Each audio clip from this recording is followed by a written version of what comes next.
case of Tatsuya Ichihashi from all the others is not that many would be willing to go to the lengths that he did to avoid being captured. Today, we're going to be talking about Tatsuya Ichihashi, the killer who deformed his own face to avoid police detection. Now without any more hesitation, let's get into it. Tatsuya Ichihashi was born on January 5, 1979 in the Gifu Prefecture in Japan, but would end up moving to the Chiba Prefecture at a young age, which is just outside of Tokyo. His family was known as one that was rather successful as both of his parents were in the medical field. His father was a doctor who worked at one of the hospitals in the Chiba Prefecture, and his mother was a dentist. This made it so his parents were not only able to provide for their son, but also live a relatively good life. At an early age, Tatsuya originally wanted to follow in his father's footsteps and practice medicine. However, after trying his best but being unable to pass the exams that he needed to, he ended up giving up on that career. Instead, he started to study horticulture and would end up getting his degree in that and graduating from college. But despite majoring in it, he didn't pursue any career that he had to do with plants. Actually, he didn't pursue any careers at all. Instead, he lived on his own, but on a monthly allowance that was provided for him by his parents. They would give Tatsuya 100,000 yen a month, which would equal around $876 US. Now, as far as criminal records went, Tatsuya didn't have one. That isn't to say that he stayed out of trouble though. Apparently, he had been accused of attacking and robbing a woman in the streets. That case ended up being settled outside of court though, and it's presumed that the woman was paid off by Tatsuya's family. Therefore, the case was never on record, and Tatsuya was never convicted of any crimes, at least not at that time. Where it stood, Tatsuya was seen as a loner for the most part. He mainly kept to himself and stuck to his routine, which included a maintained fitness regimen. Tatsuya would attend a gym on a regular basis, and apparently he was known to go cycling every day and ride at least 25 kilometers, which would be about 15.5 miles. And that's every single day, so this guy was in pretty good shape. And soon it'll be clear as to why he wanted to be in such good shape. Now let's talk about Lindsay Harker for a second. Lindsay was a young woman who was born on December 30th of 1984. Growing up, she was known to be a kind of girl who was loved by anyone who met her. She studied biology in college and graduated with no problems, at the top of her class. She had a family that loved her, and it seemed that her whole life was planned and going perfectly. And though this was a great thing, it made Lindsay want to try something new for a change. To her, something new meant taking a year off from her laid-out plan and spending some time in another country. And after doing some research, she decided she wanted to spend a year in Japan. So she signed up for a program that had English-speaking adults teach students how to speak English, and was elated when she found out that she got in. In no time, Lindsay was on her way to Japan.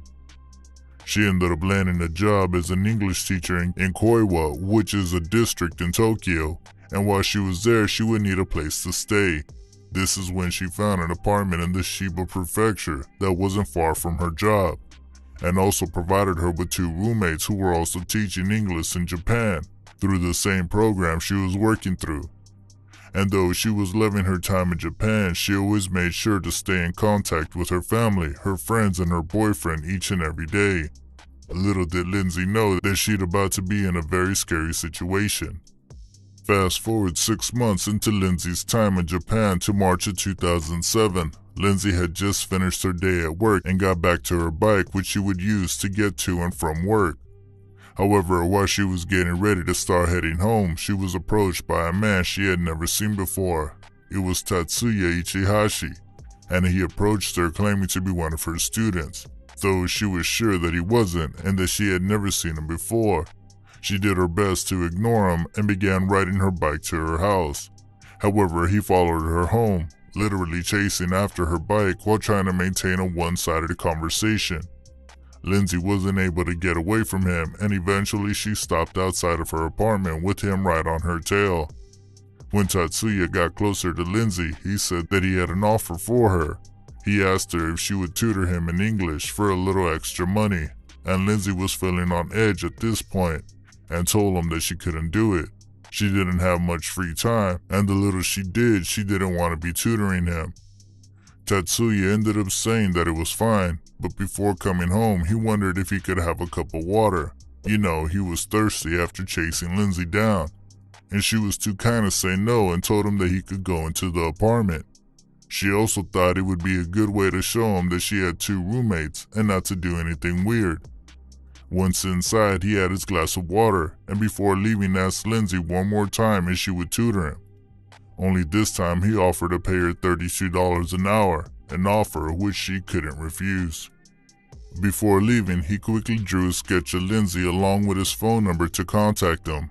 A few days went by, and Lindsay had spoken to Tatsuya and agreed on a place and time that she would teach him English. And when the time came, she went and met him in a public area.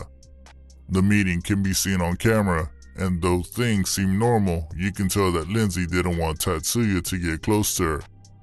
At the end of the tutoring session, Tatsuya let Lindsay know that he forgot his money, but not to worry. Since he lived nearby, he proposed that the two go to his place and pick up the money, then she could go home. Lindsay agreed, and the two got a taxi. When they got to Tatsuya's apartment, Lindsay asked the cab driver to wait for her because she would need a ride home after collecting the money. The taxi driver agreed, and Lindsay and Tatsuya went inside. A few minutes passed and there was no sign of Lindsay.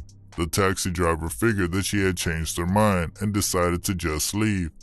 That was the last time that anyone saw Lindsay Hawkins alive. It wasn't until the second day of Lindsay being missing and not showing up to work that the police began looking for her, despite the fact that family and friends had been telling them that she was missing since she hadn't returned home from her tutoring session. The police started their investigation at Lindsay's apartment and immediately had a suspect. They found the drawing that Tatsuya had made for Lindsay along with his number and decided to question him. A couple of officers made their way over to Tatsuya's apartment, but when they tried to get a hold of anyone inside, there was no response. Lucky for them, his neighbors were home and allowed the officers to go through their apartment, out to their balcony in hopes that the police could lean over and see inside of Tatsuya's apartment. When they leaned over, they couldn't see much on account of how dark it was inside, but they thought they saw someone moving around, meaning someone was home and choosing not to answer the door. They called for backup, and as they arrived, Tatsuya was seen leaving his apartment with no shoes and a sack full of what is assumed to be clothing. It's still unclear how he managed to do it, but somehow Tatsuya ran past 9 police officers and weaved his way through the hallways of the apartment building, successfully making his escape. All the police managed to grab a hold of was his rucksack. After searching his apartment, police found Lindsay's body stuffed inside of a bathtub and covered in soil and seeds on Tatsuya's back porch. She had been assaulted and strangled to death. Lindsay's death was ruled a homicide, and Tatsuya was the main suspect. Tatsuya Ichihashi was officially on the run, and within a day his face was on wanted posters. Sadly, the picture they used was rather outdated, and Tatsuya managed to avoid being found for years. This is despite police all over the country on the lookout for him, and Lindsay's parents even taking matters into their own hands. You see, her parents flew to Japan and began spreading awareness about what happened. Her father even sat down at the bar with multiple members of the Yakuza and offered them expensive whiskey in exchange for any information. It all turned up flat though. So how did Tatsuya survive on the run for so long? Well, it's said that he would spend time in abandoned bunkers on Okinawa to avoid detection. He also performed an act of self-mutilation to his face, which altered his appearance slightly. He cut off moles and beauty marks himself. He put thread to his nose to change the shape of it, and he even cut off bits of his lip to change the shape. Police caught on to this eventually and began spreading pictures of what he might look like and asking people to be on the lookout for anything suspicious. As it would turn out, they would get a call from a plastic surgeon in 2009, claiming that they might have just worked on Tatsuya. Unlucky for them, they had before and after pictures of the operation. Immediately, they began posting the updated pictures of Tatsuya, and in no time he was found. After he realized he would have to hide again, he planned on taking a ferry to Okinawa and hiding in a bunker again, but this time he didn't make it. Someone at the terminal spotted him and notified the authorities. On November 10, 2009, police met him at the port of the ferry, and as soon as they approached him, they asked him to identify himself. Right away, he told them that his name was Tatsuya Ichihachi and that he was the man they were looking for. Tatsuya was placed under arrest and faced his trial a few months later. And though Japan does have the death penalty and the public was asking for it, Tatsuya ended up being given life in prison considering he didn't have any prior convictions. Lindsay's family had this to say about the conviction and the case in general. "We've waited a long time for today. We've waited 4.5 years for justice.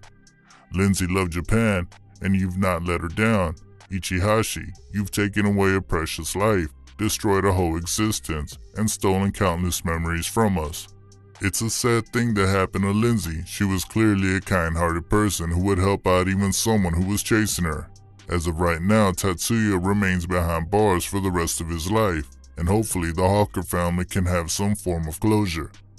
What do you guys think though? Could the police have tried harder to find Tatsuya sooner, or was he too smart? Be sure to let us know in the comment section. That's all for today's video. Thank y'all for watching, and as always, be safe out there. Hey you, yeah you like this video? Great, we've got another one for you that we guarantee you'll like, and all you gotta do is click on the screen. It's free and without any hidden fees, but you have to click on it fast because this message is self-destruct in 5 seconds.